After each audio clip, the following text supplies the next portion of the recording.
Schnarcher TV.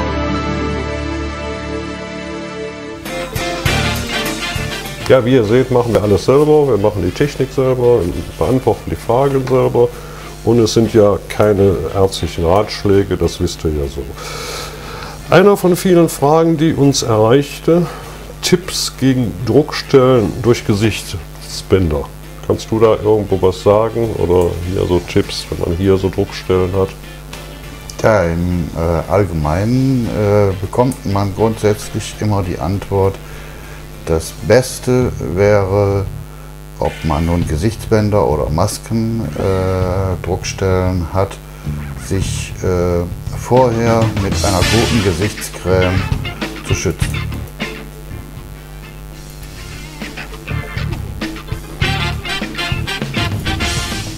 Ja, das ist auch ein allgemeiner guter Tipp, also das sollte man machen.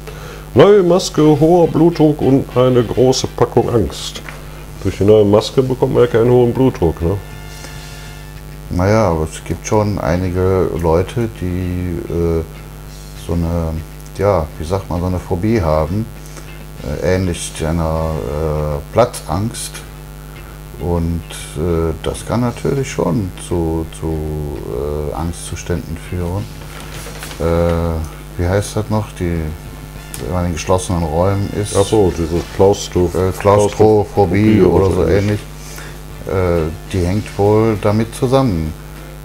Vor allen Dingen, wenn man eine Full-Face-Maske hat. Aber dann kommt praktisch der neue Maske, hoher Blutdruck, kommt der hohe Blutdruck durch die Angst.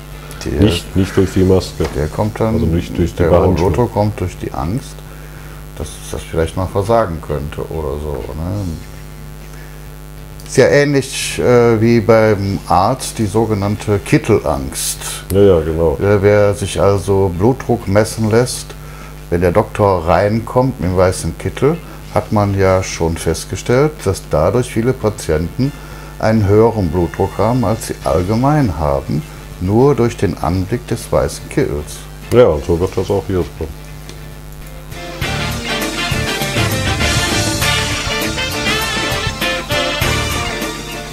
Ja, wir kommen einfach mal zur nächsten Frage. Ich finde das toll, dass hier im Chat alle uns ja gratulieren, dass wir so lange durchgehalten haben, aber es hat uns einfach Spaß gemacht. Nur jetzt kommt die Sommerzeit, dann macht uns was anderes Spaß und ab Oktober sind wir wieder da.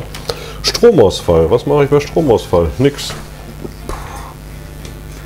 Ja, das ist eine gute Frage. Wann mache ich bei Stromausfall? Am besten mal erst die Maske absetzen, denn da nutzt auch keine Beatmung oder keine Maske in dem Sinne.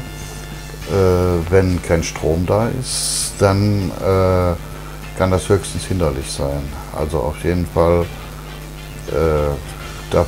Taschenlampe holen, Sicherung reindrehen und dann wieder neu versuchen. Ja, gut, und wenn in der Stadt Stromausfall ist, dann muss man halt aufstehen und eine Runde spazieren gehen in der Wohnung.